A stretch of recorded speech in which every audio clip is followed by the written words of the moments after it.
Greetings and welcome, everyone. It's All You Can Geek of the Year edition. Woo! Episode, what is it? Geez, 478. Yeah. 478, yeah. We're back, by the way. Yes, we're back. Yes. We did a bonus round last week. Holidays really kicked our butts. This is Yeah. It was the way it felt. our I never even schedule. opened my beer. Sorry, everybody, you're going to hear a little. This is of the year. So I have a nice special triple IPA beer I'm going to be drinking during this. Alright. Yeah, it's a strong one. So we'll see how I go throughout the podcast. If I start to slur my speech, you guys take over. Anyways, welcome, listeners, viewers. Happy New Year once again. If you didn't listen to the bonus round of Rise of Skywalker, we recorded that on New Year's Day. Lots of projects were being done over these breaks, so it's like I didn't have any time either to podcast really. So it's been nuts. A lot of Christmas dinners. I hope everybody had a really good holiday, a really great New Year. But this is our of the year, which we do after the new year because we like to cover games that we may not have gotten a chance to play and movies that we may not have a chance to see, which I'm very happy we held off because during the break I was able to watch a movie that ends up being my surprise. So we're going to get into that in a little bit. Let's just get into this though. We got a lot to cover. All right, guys. Oh, I'm one of your hosts, Jim Gass, joined by Mike Sneedy. What's up? Corey Feinsod. Yo. And Tony Kokonakis. Hello. Sorry, guys. A little out of order because I realized as we were hit the record button, I didn't have the episode number in front of me. Yeah. So, but luckily I still have it on my phone. Okay, this is our of the year. So there might be some spoilers for those wondering. I don't think we should have to worry about talking about spoilers of the year. I think it's something that, it happens. Spoiler alert. Let's just it does happen. Freely I'm not saying we're going to try to spoil the thing intentionally. If we know we're going to, we'll probably mention it so you can skip through. But we're not going deep dive. Like we do have some. Spoiler casts and stuff out there as well. Sure. So here we go. Most disappointing movie of the year. Well, let me just start off right now. This is not disappointing. This is just an absolute terrible film that should burn in the ninth layer of hell because it's just amazingly. It's probably the worst movie I've ever seen. All right, Corey, you gotta just kick us off, please. And it's Dark Phoenix. It's Dark Phoenix. Oh, so I didn't see it this year. I didn't see it. I specifically didn't see it because you told me not to. Yeah, no, it's. I have AMC Movie Pass too. I could have seen it for nothing. I could have seen it. It's not worth the time and effort to go out to the theater and do that. It was awful. Everything in the trailer that you hoped would be salvageable was not salvageable. It just was absolutely terrible. It was a huge disservice. I would watch The Last Stand 10 times. Than I watched. Yeah, I remember you saying that. You would watch The Last Stand 10 times. Tony, I think you missed that podcast because I remember him saying this comment in the podcast, and I was like, "Holy shit!" And I don't think you were on the podcast. I'm like, I think you missed it because I'm like, I wish Tony were here to hear this. Those are strong words, my friend. Yeah, no, this movie is unbelievably bad. Yeah. So the same director had a second chance. Well, he didn't direct the last. Right. I'm sorry. Right. Wrote it right. or something. Right. Yeah. He had the same chance. Second chance to do like an iconic comic book storyline and somehow made it worse, even with the addition of like 10 years of every character in the comic books that shows up in this film is done a disservice by being in here. That sounds like an amazing. I'm gonna have to watch this because it's so bad. I think at some point I'm gonna have to just put this on. It's gonna come on when it's free somewhere. I gotta watch it. Yeah. I'll watch it at like 1.5x speed or something. Just get it through. All right. Wow. All right. My most disappointing movie of 2019 was Glass. I know you were so excited for that. So. Yes. I don't even know what that is. I don't remember you having a negative reaction to that. No, I didn't like it. I thought it was I remember talking about it for a little while, actually. The whole concept of this merged universe from, Breakable, Split and Unbreakable was awesome. Mm-hmm. Such a cool twist that I was like really happy for. And then he gave us this movie with just a horrible twist. Like missing it massively. It fell flat. It's a movie that I really don't want to see again. Like there's no desire to ever watch this. And it's like I was so hyped for this because of those two movies all of a sudden linking together. I remember being so excited for this movie and going to theaters, and when I left there, I was disappointed I immediately. think Split was like your surprise. Yes, it was. So this is my month. It follows it up with most disappointing. That's M. Night Shyamalan for you. I hated this movie. The story that he tells in this movie, it doesn't need to be told. It's terrible. The characters are terrible in this. The acting is terrible in this, and which is weird for a M. Night Shyamalan movie. I mean, usually you get at least good acting, and I thought it was really bad in this. The only one that seemed to not phone it in was Samuel L. Jackson. That was about it. Okay. Even James McAvoy, he did okay, I guess, but I don't know. I just didn't like anything about this movie, and I was very disappointed. So that's my winner. Did that come out early in the year? Yeah, it was like February or March. Oh, was it? Okay, it was pretty early. Yeah. Okay. So I remember seeing signs for it at Comic-Con, at New York Comic-Con. Yeah, that's what I was saying. Like a lot of this stuff was a haze. 2 years now. Remember 2 years in. So I had to I searched movies of 2019 so I can go through the list. I'm like, oh, that's right. This did come out here, so I can put it on here. But all right, Mike, you're disappointing. Well, and I will put the qualifier that I watched 5 movies this year out there. Okay. But the one that was most of the movies I saw were about what I expected. The one that I was kind of hoping for more and thought might happen that I saw was actually Lego Movie 2. Yeah, I remember talking about that one. I considered that too. That was a consideration, yes. And that was February, I think. Yeah. And the first one was a big surprise and real good. And this one was just kind of more the same but a little less interesting.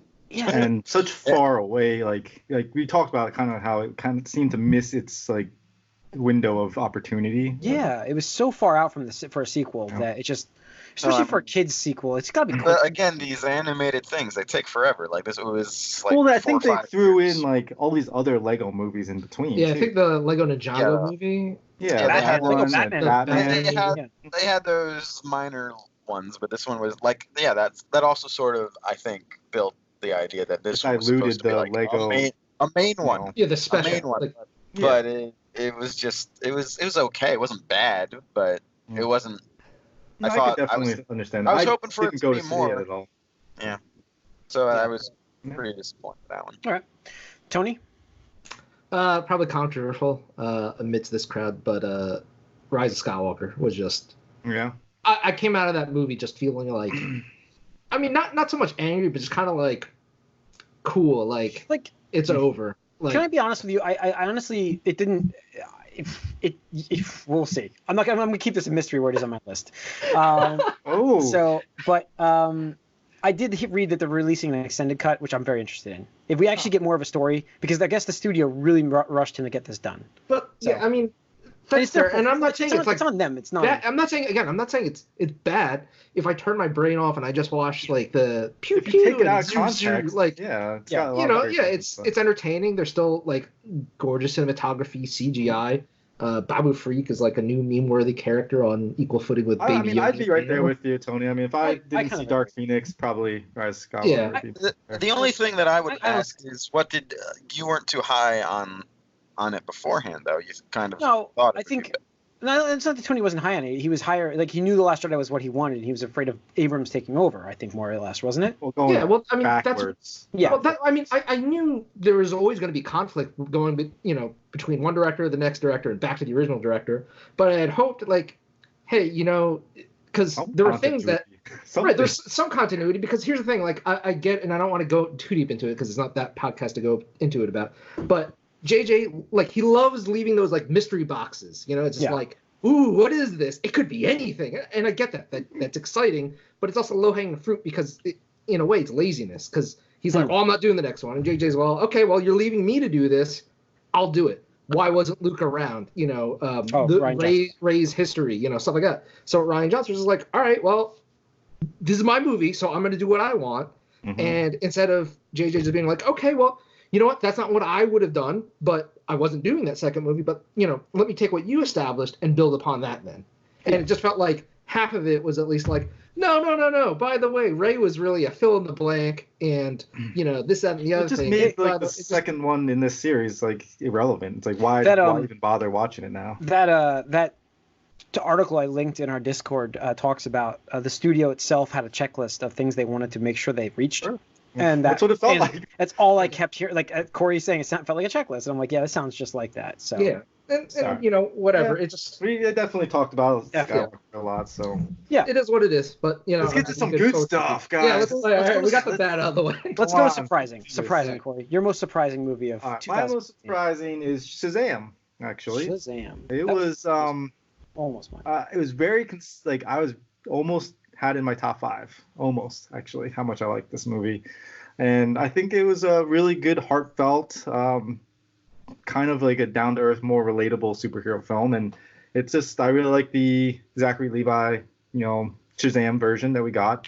And I could see this, being a franchise at least. And it was, I really liked it. I thought it was a very good entry from DC. And it's a low bar, but, definitely was I really enjoyed that movie too. So, I mean, it's might be on my list. It might not be. I don't know, guys. We're going to find out soon. But I do agree with you, Corey, on a lot of things. So maybe that means it's on my list. I don't know.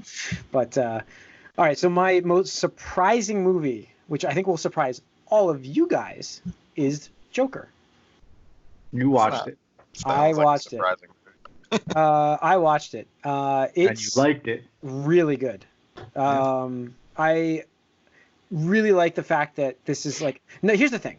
This movie would be even better if I knew we were going to get like a Batman spin-off to this, because it's such a great origin story that I actually really, really love.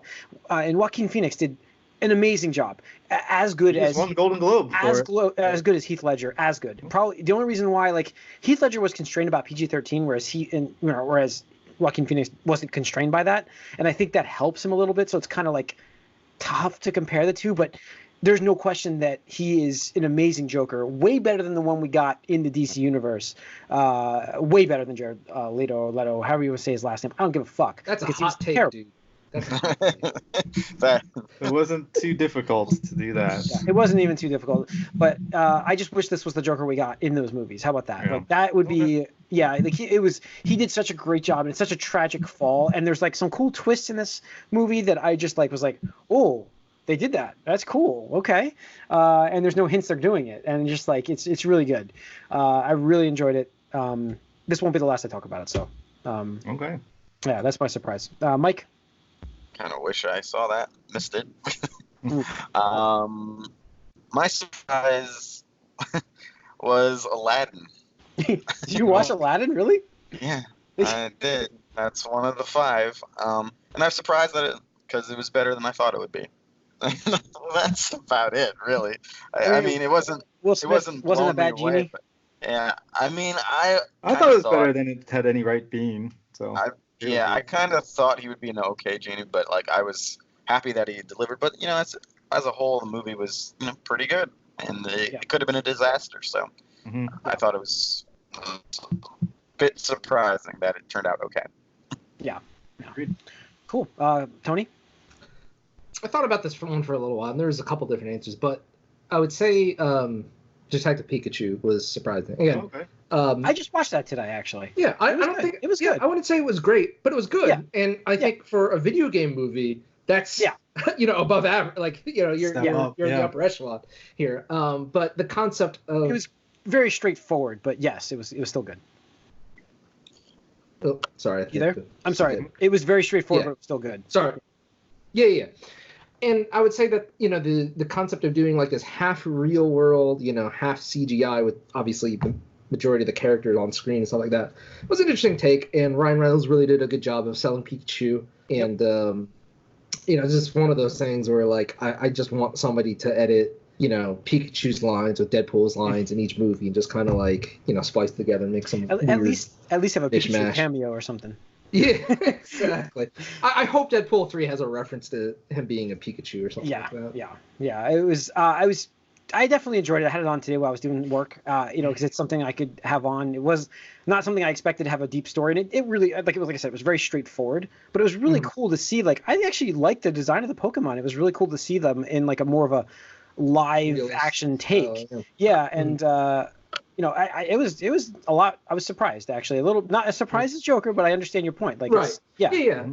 I just think, and I don't want to mean to crap on the original Sonic design, but I just think when like it's like, oh, you're bringing something to like CGI real life, and it's like, it would have been so easy to just look like, how that first Sonic looked, where it's just like, Sure. this is nightmare fuel, please kill it. It's amazing I thought how about that you a few times, already have like a template of what this should look like. Why are you changing it so much? Right. Yeah. So here they made subtle changes to make it fit and make it seem like it belonged. So it was great. It was great. Yeah, cool. All right, let's get into our top 5 then. This is our top 5, guys, of movies of the year. This is the good stuff. This is the stuff we like. Man, yeah. I had a couple that I had to leave off my list that I really didn't want to. Corey, you can start us off then. What's your number 5? My number 5 is Far From Home, Spider-Man. Okay. I felt like it definitely needed to be here, but there's some movies I obviously saw that I preferred. But it's Spider-Man. Like, they do such a great job with Spider-Man. And I have a feeling probably won't be, not talking about this in the future. So we'll continue. So that's my number 5, Spider-Man Far From Home. Yeah, mine was Shazam. Okay. Yeah. As I thought about all the movies I watched this year, that's the one I think I enjoyed. No, actually number 4 I think I enjoyed watching more. But number 5 I really enjoyed. I was again, it was originally in my most surprising category until I saw The Joker. Mm-hmm. Just really fun movie. I really thought this was going to be like a train wreck, and it turned out to be a lot of fun, enjoyable, very good. Best DC movie I had seen at that point in time. Zachary Levi did a great job as the character, and I liked the padded suit that they had because it made it more comic booky. It was the style they were going for, and I liked that actually. Yeah, and it was it definitely had that big superhero movie thing going on for it, which. It's such a great film, and they nail all of that childhood in adult body humor. They definitely did, yeah. So I really enjoyed that. I think the villain could have been better, but whatever. That's the way it always is. Mike, number 5. Aladdin, number 5. Yeah, it was fine, but nothing special. Cracks the list. All right, Tony. Yep. Let's see. My number 5 was Dragon Ball Z Super Broly. Broly. Yeah, I actually forgot about that because it came out at the very beginning, right? It was January. This time last year, and I was like, oh crap! And it was one of those things where it was like the theater experience I got to, because it's not like they show tons of it, every day. It's like a few select screenings, and because it's just fans, it's more crowded and stuff like that. But it was just a really good experience. As a movie, it was just. I guess in Dragon Ball Z movie schemes, it was better than average. But just seeing those fights animated with a movie budget is just I gotta check that out. I haven't seen it yet. Real treat, Yeah. And watching the originals of those, I really enjoyed those a lot. And I gotta watch Dragon Ball Super in that because it's 4K. It's on 4K as well. So there you go. Check it out. Yeah. So cool. Corey, you're number 4. All right, we talked about Rian Johnson before a little bit, but I got number 4 is Knives Out. Rian Johnson. I need to see this, dude. That was so many people's movie of the year too. It was up there. Man. It's really good. I heard. The trailers make it seem like it's kind of a black comedy almost, but it's not a comedy whatsoever. It is just straight up whodunit. It's a mystery, right? Yeah, I want to check it out. It's a murder mystery. Clue style, but not it's not a comedy. No. But it's not trying to be super dramatic or anything either. There's comedic parts, but it's just not, you're not laughing or anything. It's just it lightens the tone of it a little bit. But man, they do a great job of just laying out all these little bits to lead you on a trail and try to point you and point their finger at different suspects and who did it. And I think this is one of those movies that will reward multiple viewings because of the way it's structured. And they just do a great job, and the acting is great. The lead actress Anna de Armas, or whatever her name is, very good in this, and so highly recommend. That's my number 4, Knives Out. Cool. My number 4, close my list, was Alita, Battle Angel. Ooh, that was mine too.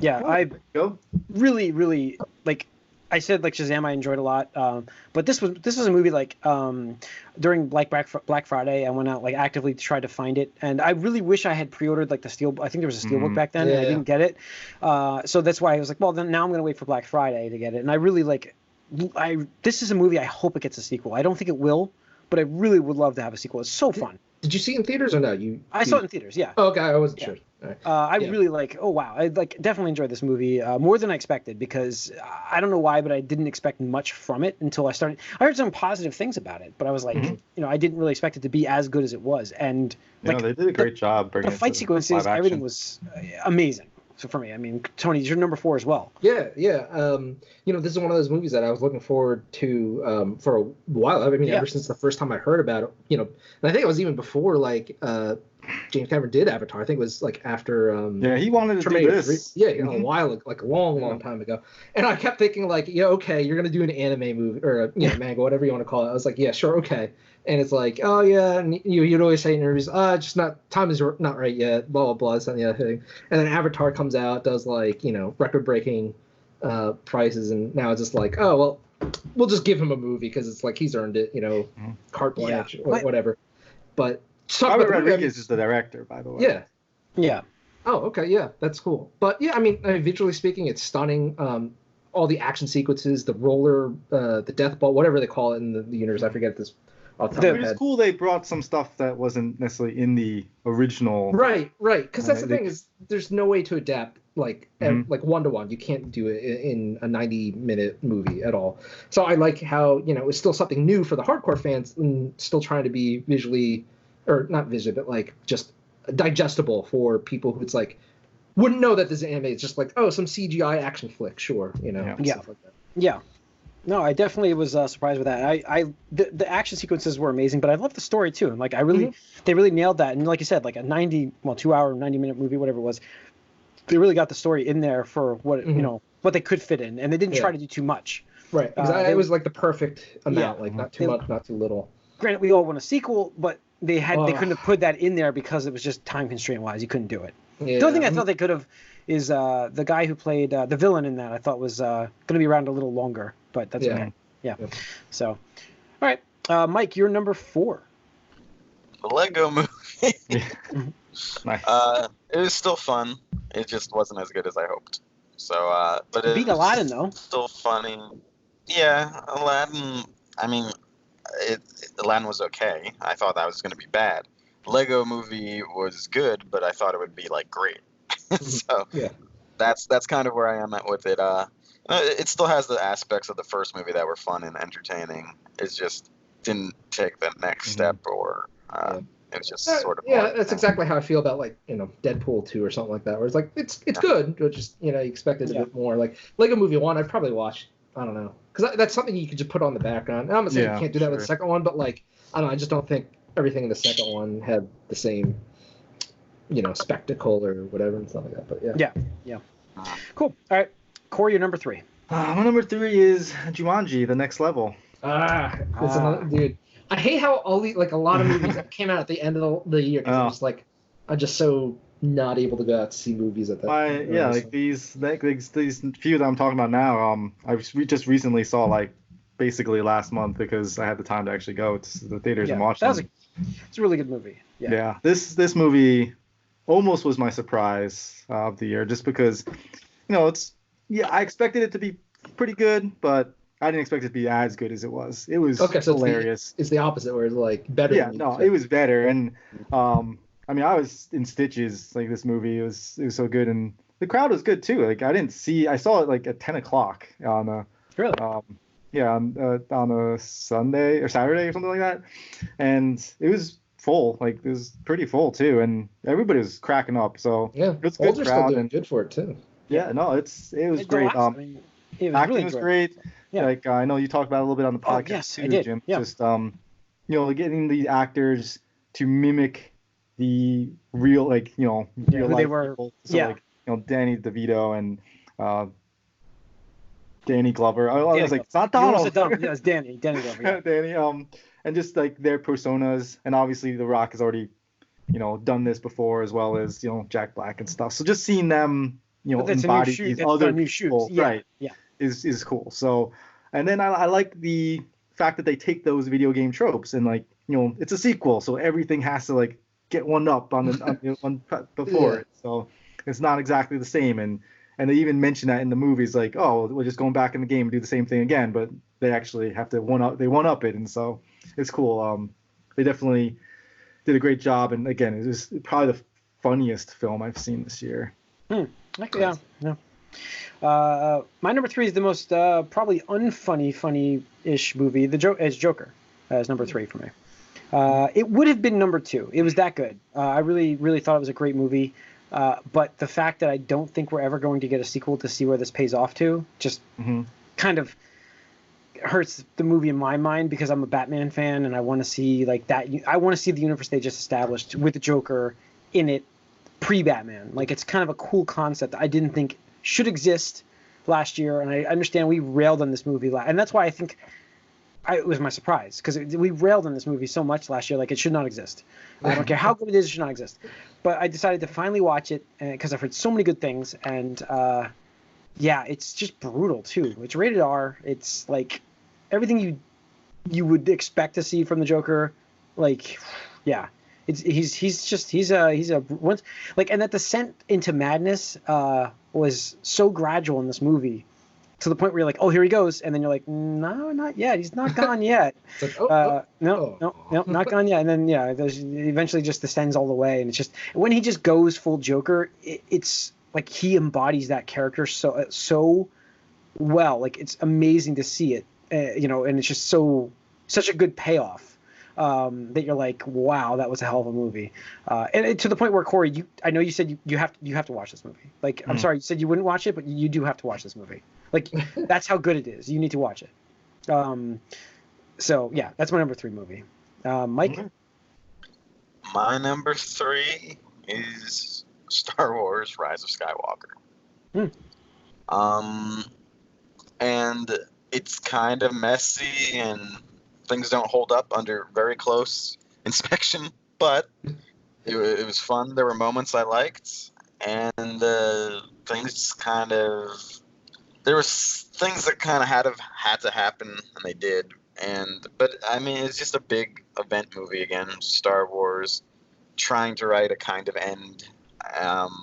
It wasn't perfect by any means, but it was a fun cinematic experience. Yeah, popcorn. So that's why it's we mentioned that. My number 3 there. If you haven't checked out our bonus round on that, you should check it out. If you've watched the movie, we had a nice spoiler cast on that where we mentioned a lot of the popcorn flick things. We talk a lot of bad things, but it's not all. I know. But yeah, I mean, and I will say that again, Rey and Kylo got, I think, decent sort of storylines. I thought. In this movie. Like I said, if you take it out of context, it's fine. It's just fine. Yeah. Well, I mean, like I said, my brother's girlfriend loved the movie, and she has never seen Star Wars. So she thought it was a great movie, a lot of fun. So yeah, I'm sure. I don't think that's a. But that's not the audience that we're kind of going after here. Right. Exactly. So, all right, Tony, what's your number 3? Mine is Spider-Man: Far From Home. Nice. I've said it before, but I love Tom Holland's Spider-Man. I think it's the best live-action depiction of Spider-Man we've had to date. So anytime we get to see him on screen, especially when he's in his own dedicated, movie, it's just awesome. Sure. Because the thing is, like, I feel like with a lot of superhero movies, it's really easy to be like, oh, this actor is really good at, either like the suit or like the real life and whatnot. But it's really hard to get that character that, can do both. And I think Tom Holland does it both, splendidly because, for a change, I think it's so easy on paper because I know a couple of you had, brought up like, oh, I don't want to see Peter Parker in high school.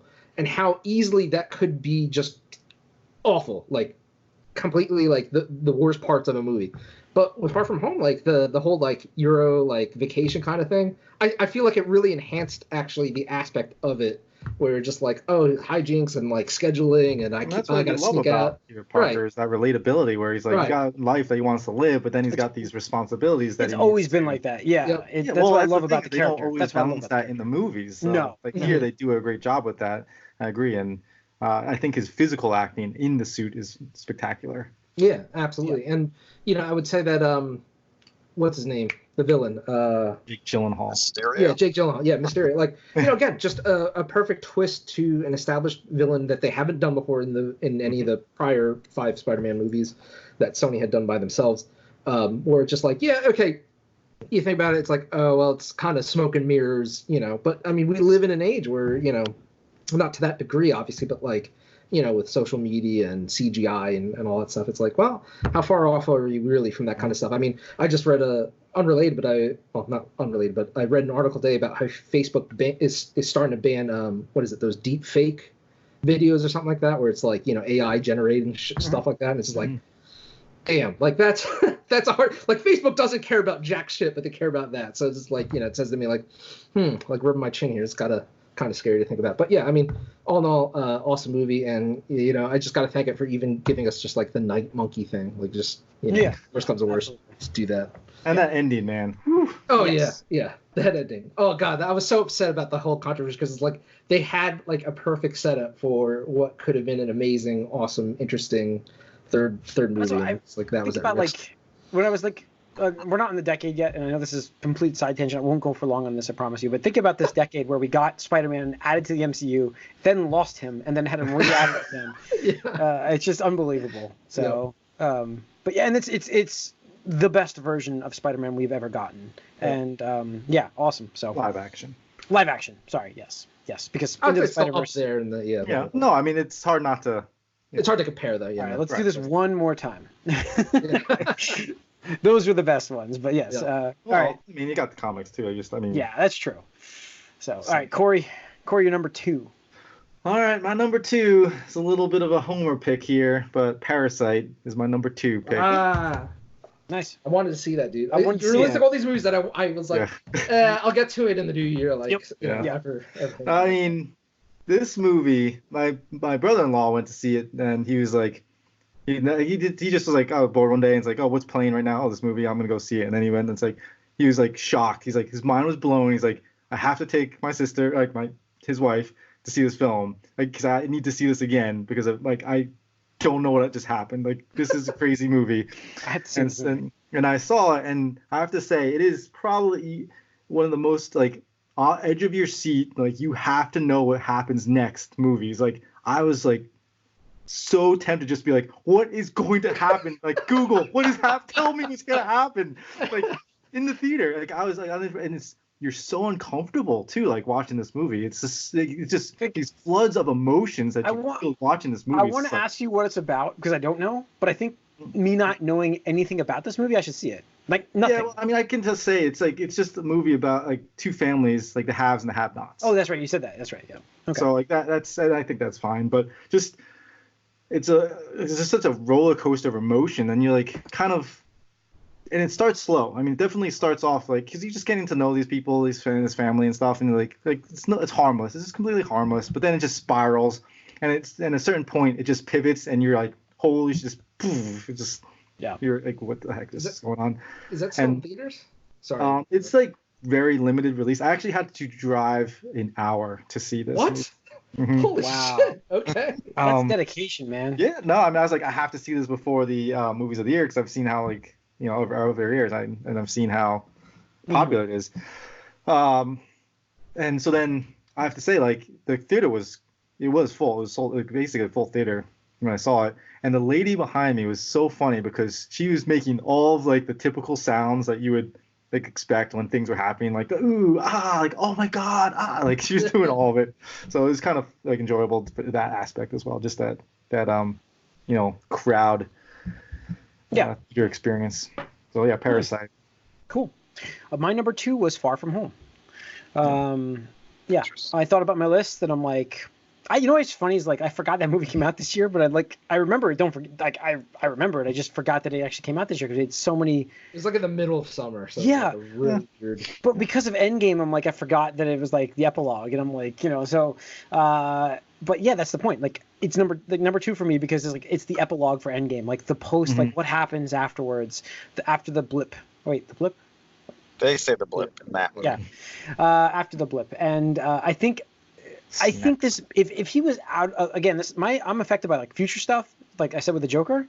So if he wasn't coming back into the MCU, I don't know if I would have even put this in, like it would have not been number 2.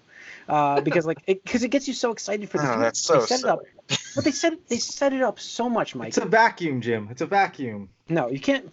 Like, it's a great movie. It's a great movie on its own. We got Night Monkey in it. We got the Euro trip. comedies. We got him struggling MJ, to not MJ. Like, yeah, MJ not MJ. Yes, we got funny teacher, both funny teachers. We got he's great. and I thought that if I'm gonna go through the villains besides like the Joker itself, best villain of a movie, I think that of my list. I think this was like I like Jake Gyllenhaal a lot. I thought Mysterio was a great villain. I mean, you can argue that. I'm not giving up my first movie, but you can argue that Thanos was a better villain, I guess. But No way. yeah, it's great. Yeah, Mysterio was such a great villain. Like I was really surprised how good Jake Gyllenhaal did as. And like they brought those guys back from like previous films too. Mm-hmm. Yeah, and I really liked how Mysterio was like he took advantage of like Peter's naivety and kind of like, hey, this is like kind of like a Tony Stark. Just live your life, man. Right? You want to live your life. That bar sequence we talked about, I don't know how many times that bar sequence was just incredible sequence. You're just like, oh shit. Yeah, I mean it's not to the like level of Homecoming, but like that reveal, you're like, oh, like but they did a good job with that. They followed up. Like you said, Homecoming had such a great oh shit moment that it's just like you can't really hit that again. But they got close with this movie. Is this your number two, Mike, or is this your number? This is maybe not number 2. Oh. Well, Mike, what is your number 2? I'm good about. My number 2 is Endgame. Endgame.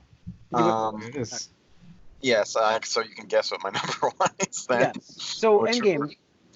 Endgame is my number 2.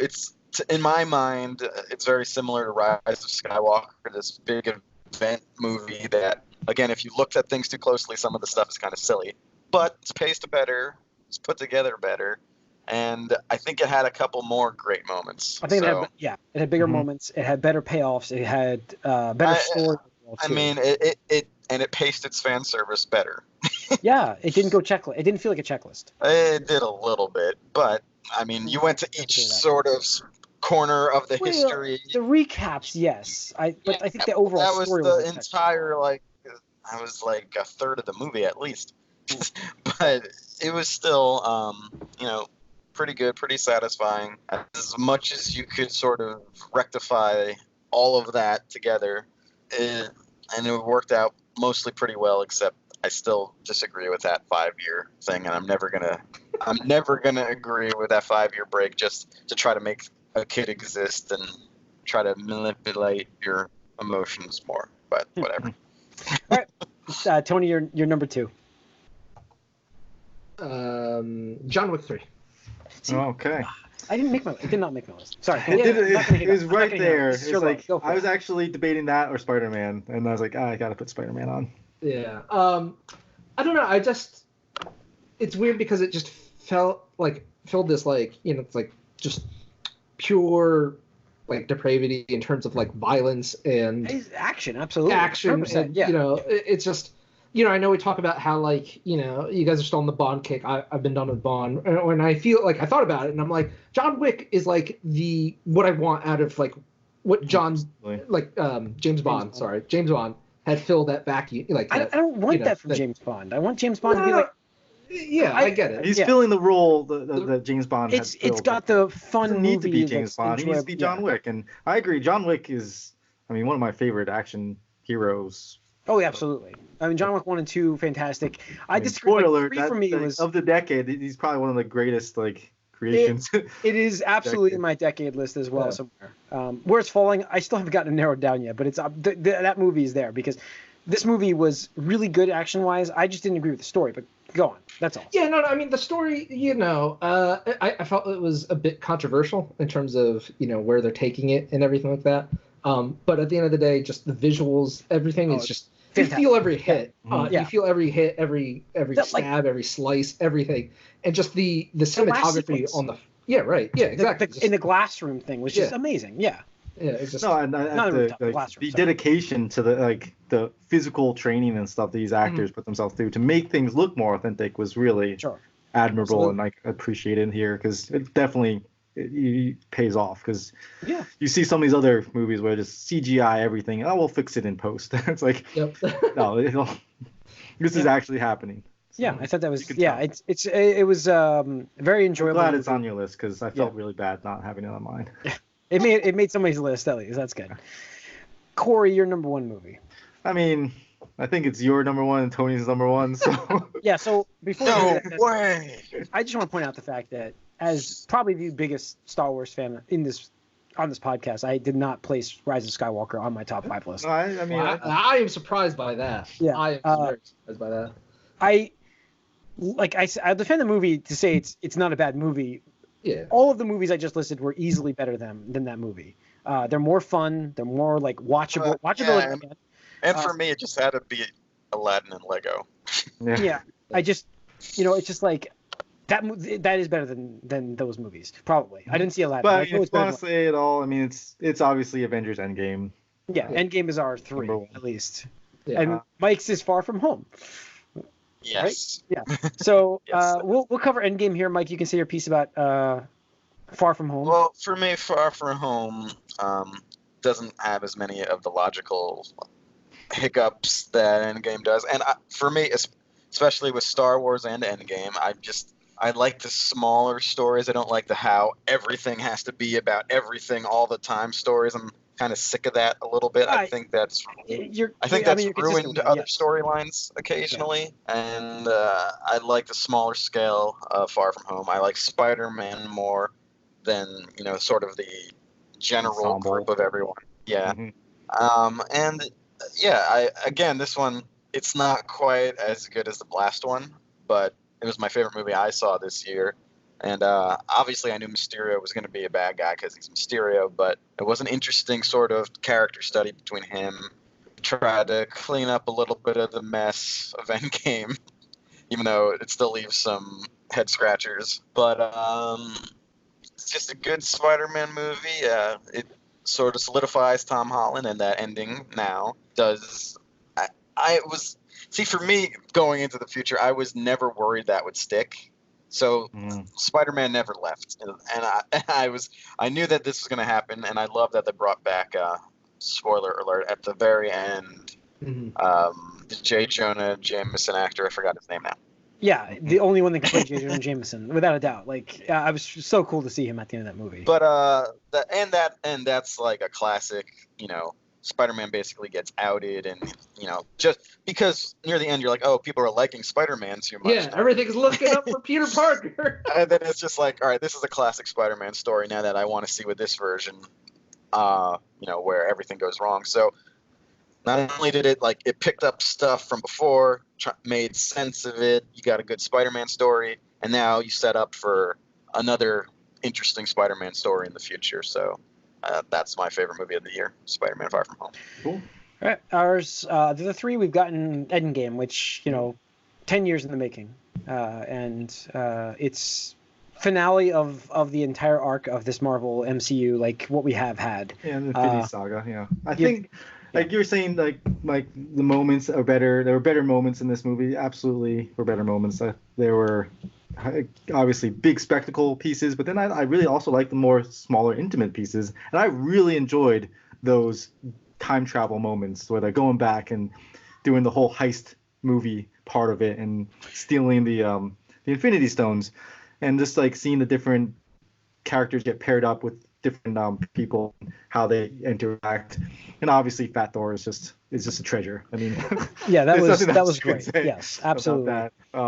But yeah, like I think they handled the way capping a huge saga like this, the way they finished it off, the way they handled that, I think was so much like love and attention to the fans, but also not like in your face where it's like felt like fan service. I think it was handled much more appropriately than what we were saying with Star Wars, and it was just a better send off for some of these characters. Yeah, that's what I liked about that. I mean, the end of Tony Stark's arc, essentially. End of Captain America's arc. I mean, it's and Black Widow's arc. And Black Widow's arc.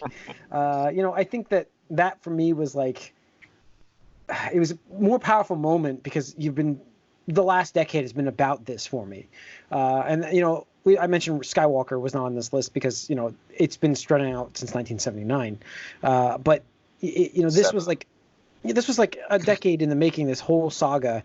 And I said it last year, I guess, when we're talking about Infinity War, and like how I like that was a great setup. It needed a great finale to really make it final. I think as a finale, I think this is the best you can do as a finale. I don't think you can make a finale that's perfect for any. There's no chance. This is the best I think you can do in terms of ratings and kind of threading the needle to appease almost everybody. It may not appease you the way you want it to be, but it's like it did a great job of just kind of covering all of its bases perfectly.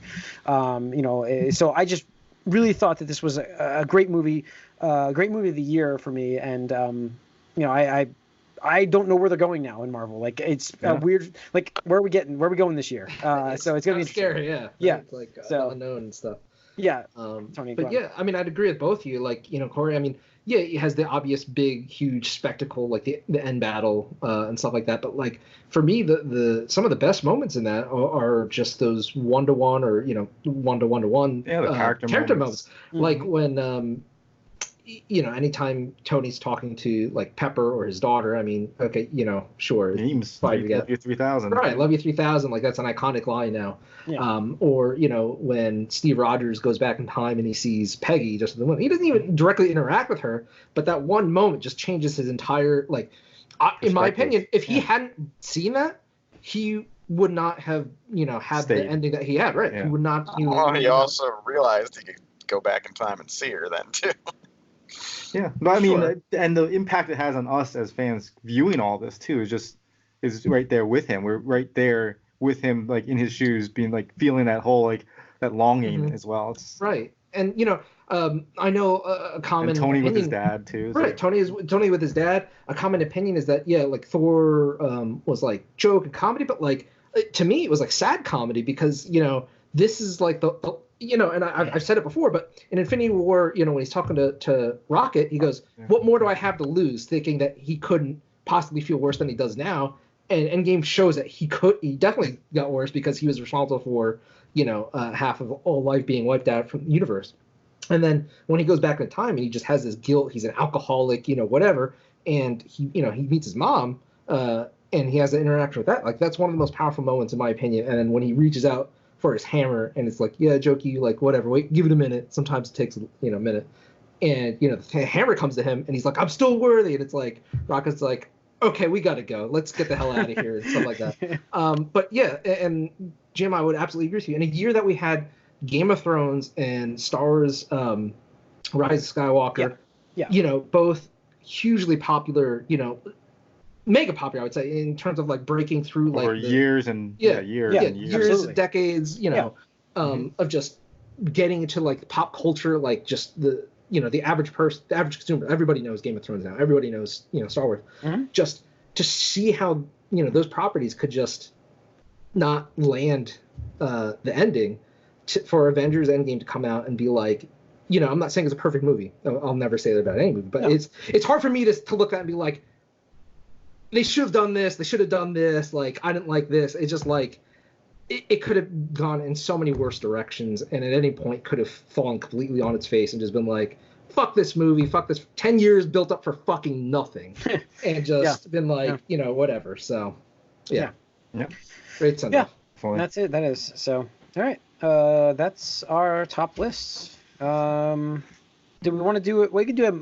I would like to do most anticipated, like multiple things, I think, in the next episodes. But I mean, do you guys want to do like a most anticipated, like one movie? I don't even know what's coming out next year. I have no idea. Okay, I looked so at the list on AMC and I have no idea. I was like, we'll hold off. Don't worry. Next week, our most anticipated movies. We'll talk about that as a topic next week. And I have one that I'm looking forward to so far, and I'll go through the rest of them. There's more, obviously, but So yeah, we'll see what 2020 is going to bring us here. A lot of, I'm sure, something's going to surprise us. New decade. Yeah, new decade. Let's do this. I will say that this year, in both games and movies, I don't think I was actually like blown away, like in either of my winners. Like, I'm not saying they're bad. I'm not saying Endgame's bad at all. I'm not saying my winner of the game one is bad at all. It's a great game. But I was not like, oh my God, this was incredible. Like either way, like I said with Endgame is a movie that you can't make incredible because you can't hit every single person with what they want to see.